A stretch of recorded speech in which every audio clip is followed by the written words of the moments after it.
গত বছরের গণহত্যা গুমের দায়ে যেই 25 জন বর্তমান সাবেক সেনা কর্মকর্তাকে জেলে নেবার জন্য চার্জশিট দেওয়া হয়েছে, তারা জেলে যেতে চান না। যদিও তারা গুম খুন করেছেন, যদিও তারা সারা বাংলাদেশে 800 আয়না ঘর বানিয়েছেন, আমার মাদ্রাসার ছাত্র এবং শিক্ষক ভাই বোনদেরকে শুধুমাত্র দাড়ি টুপির কারণে ধরে নিয়ে জঙ্গি বানিয়েছেন, এত এত অপরাধ করবার পরেও ওনারা নিজেদেরকে মাসুম মনে করেন। আমাদেরকে এসি রুমে রাখতে হবে। আমরা কি কাশিমপুর আর কেরানীগঞ্জে যেতে চাই না। বাংলাদেশটাকে কারো বাপদাদার কাছে বেচে দিয়েছি।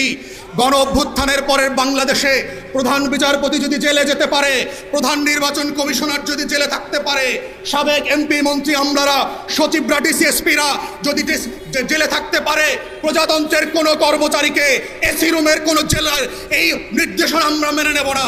তারা অন্যায় করেছেন। যে ফৌজের মেম্বার হন, তিনি পুলিশের আইজি হন, তিনি র্যাবের ডিজি হন, তিনি সেনা প্রধান হন, প্রজাতন্ত্রের কর্মচারী থেকে শুরু করে সবার জন্য রাষ্ট্রের আইন সমান। যারা ফৌজদারি অপরাধ করেছেন অ্যাকর্ডিংলি আইন মোতাবেক তাদেরকে কাশিমপুর কেরানীগঞ্জে থাকতে হবে।